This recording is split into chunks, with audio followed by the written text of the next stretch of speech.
सूरतुन निसा आयत नंबर 40 का बयान।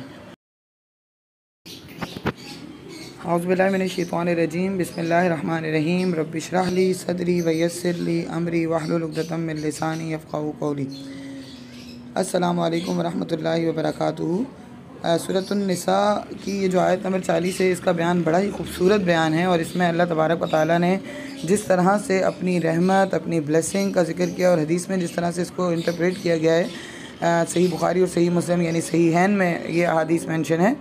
और बड़े ही प्यारे तरीके से अल्लाह तबारक व तआला ने अपने जो है वो रहम और अपनी मर्सी और अपने जो है वो अपनी इंटरेस्ट को बड़े प्यारे तरीके से बयान फरमाया है। अल्लाह फरमाता है इन्नल्लाह, बेशक अल्लाह ला यज़लिमु, जुल्म नहीं करता, मिथक़ाल ज़र्रा, एक राई के दाने के बराबर ही, यानी इन्नल्लाह ला यज़लिमु मिथक़ाल ज़र्रा, बेशक अल्लाह तबारक व तआला एक राई के दाने के बराबर भी जुल्म नहीं करता। व इन तकु हसनतन, और अगर वो पाता है तुम्हारी कोई नेकी, यानी अगर उसको तुम्हारी कोई नेकी मिल जाती है, भलाई मिल जाती है, युज़ाइफ़ा, यानी अगर तुम कोई नेकी उसके लिए कर देते हो, सिर्फ उसको दिमाग में रख के, युज़ाइफ़ा, तो उसको दुगना करता है, वयुक्ति मिन लदुनहु, और फिर अता करता है, देता है अपने पास से, अजरन अज़ीमा, बहुत बड़ा अजर। यानी वो एक राई के दाने के बराबर भी नेकी तुम्हारी ज़ाया नहीं करता, और अगर तुम एक कोई छोटी सी भी नेकी करते हो तो उसके बदले तुम्हें दुगना, बल्कि दुगने से भी कहीं ज़्यादा अता फरमाता है। अब हज़रत इमाम बग़वी ने हज़रत अनस की रिवायत से लिखा है कि नबी करीम सल्लल्लाहु अलैहि वसल्लम ने इरशाद फरमाया कि मोमिन की किसी नेकी को कम नहीं किया जाएगा और उसके एवज़ उसको दुनिया में भी रिस्क मिलेगा और आखिरत में भी उसकी अच्छी जज़ा मिलेगी। इसी तरह से अगर कोई काफिर नेकी करेगा, यानी किसी के साथ कोई अच्छाई करेगा, तो जाहिर सी बात है उसका अजर तो आखिरत में है नहीं, तो लेकिन उसको दुनिया में उसके बदले अल्लाह ताला कुछ ना कुछ अता फरमाएगा, डबल अता फरमाएगा। तो इसीलिए हम कभी कभार इन चीज़ों को, दुनियावी ऐश व इशरत को देखकर फैसिनेट भी हो जाते हैं कि इस शख्स को अल्लाह ने इतना दे दिया जबकि ये तो काफिर है और ये है और वो है, तो वो एक अलग बात है। इसी आयत के ज़मन में एक बड़ी प्यारी रिवायत है हज़रत अबू सईद खुदरी रज़ी अल्लाह तआला अन्हु से कि नबी करीम सल्लल्लाहु अलैहि वसल्लम इरशाद फरमाते हैं कि जब मोमिन दोज़ख से निजात पाकर मामून हो जाएंगे, यानी जब वो उनके हिसाब किताब हो जाएगा, पुल सिरात के अमल से गुजर जाएंगे, अकाउंटेबिलिटी हो जाएगी, अब वो जब जन्नत में दाखिल होने लगेंगे तो वो अपने भाइयों के मुतालिक, यानी अपने जिनको वो जानते होंगे, जो उनके रिश्तेदार होंगे दुनिया में, जिनके साथ उठते बैठते होंगे, जो सगे भाई मुराद नहीं है बल्कि हर तरह के जिनके लोग जिनके साथ उनका दुनिया में एक अच्छा ताल्लुक़ रहा, तो उन भाइयों के मुतालिक जो दोज़ख में दाखिल कर दिए जाएंगे, वो अपने रब से इतना सख्त झगड़ा करेंगे, यानी इतना लड़ेंगे जितना कोई दुनिया में भी अपने हक़ के लिए नहीं लड़ा होगा।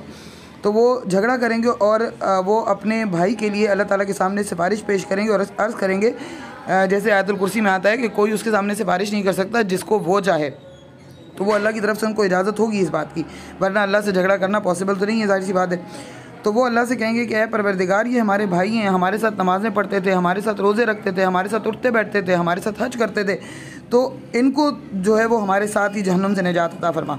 अल्लाह तबारक व तआला इरशाद फरमाएगा, जाओ और जिस को पहचानते हो जहन्नुम से निकाल लो।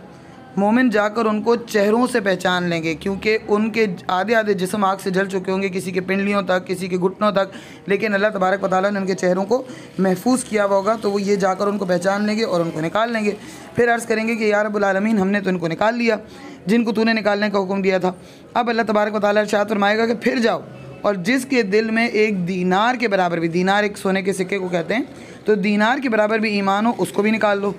फिर मोमिन हुक्म की तामील करेंगे और फिर वही होगा जिसके दिल में एक दीनार के बराबर भी ईमान होगा, उसको भी वो निकाल के ले आएंगे। फिर उसके बाद आखिर में जब वो दोबारा आएंगे तो अल्लाह तबारक व तआला इरशाद फरमाएगा, जो इस आयत का मफ़हूम है, मिस्क़ाल ज़र्रतिन, यानी एक मस्टर्ड सीड, यानी एक राई के दाने के बराबर भी जिसके दिल में नेकी ईमान है, उसको भी निकाल लो। फिर मोमिन जो है वो जाएंगे और उनको भी निकाल लेंगे। फिर उसके बाद जब वो वापस आएंगे तो वो कहेंगे कि या रब्बुल आलमीन, अब दोज़ख में ऐसा कोई नहीं रहा जिसके दिल के अंदर कोई भी खैर हो, किसी भी तरह की खैर हो। फिर अल्लाह तबारक व तआला का रहम देखें, उसकी मेहरबानी देखें कि वो फरमाएगा कि मलाइका भी सिफारिश कर चुके, अम्बिया भी सिफारिश कर चुके, मोमिनीन भी सिफारिश कर चुके, अब सिर्फ रहम बाकी है, तो अरहमुर राहिमीन का रहम बाकी है, यानी अल्लाह का। नबी करीम सल्लल्लाहु अलैहि वसल्लम आगे इरशाद फरमाते हैं, फिर अल्लाह दोज़ख के अंदर से किसी रिवायत में आता है कि 1 मुट्ठी और किसी रिवायत में आता है कि 2 मुट्ठी भर कर ऐसे लोगों को निकालेगा जो जल कर कोयला हो चुके होंगे और जिन्होंने दुनिया में कोई खैर का काम नहीं किया होगा। तो फिर अल्लाह तबारक व तआला उनको लाकर आब हयात उन पर डालेगा। जिससे वो ऐसे उगेंगे जैसे सैलाब के अंदर से यानी कीचड़ जो सैलाब की वजह से जो कीचड़ हो जाती है उसके अंदर से दाना निकलता है, और वो मोती की तरह उनके बदन झलक रहे होंगे। उनकी गर्दनों पर मोहर लगी होगी। ये निशानी होगी इस बात की कि अल्लाह ताला के आज़ाद करदा हैं, यानी इनके अंदर कोई खैर नहीं थी, लेकिन अल्लाह तबारक व तआला ने अपनी मेहरबानी के साथ इनको आज़ाद कर दिया। फिर हुक्म होगा जन्नत में दाखिल हो जाओ, तुम्हारी जो तमन्ना हो, जिस चीज़ पर तुम्हारी नज़र पड़ेगी वो सब तुम्हारी है। वो अर्ज़ करेंगे, ए परवरदिगार, तूने हमको ऐसा कुछ अता फरमा दिया जो तो कभी किसी को जहां में मिला ही नहीं था। अल्लाह तबारक व तआला इरशाद फरमाएगा, मेरे लिए तुम्हारे पास कुछ और भी है। वो अर्ज़ करेंगे, या रब्बुल आलमीन, इससे ज़्यादा क्या? तो वो कहेगा, अल्लाह तबारक व तआला इरशाद फरमाएगा कि मेरी रज़ा यानी मेरी खुशनुदी, अब मैं किसी बात पर भी तुमसे गुस्सा नहीं होऊंगा, किसी बात पर तुमसे नाराज़ नहीं होऊंगा। ये रिवायत सही बुखारी और सही मुस्लिम दोनों यानी सहीहैन ने भी इसको नकल किया है, और जो है वो बिल्कुल ऑथेंटिक रिवायत है। तो अल्लाह तबारक व तआला हम सब को जहन्नुम से महफूज फरमाए और हमें तौफ़ीक़ अता फ़रमाए इस बात की कि हम जो है वो अल्लाह ताला के उन बंदों में शामिल हो जाएं जो कि मामून होंगे और जो दूसरों की भी सिफारिश करने के अहल होंगे।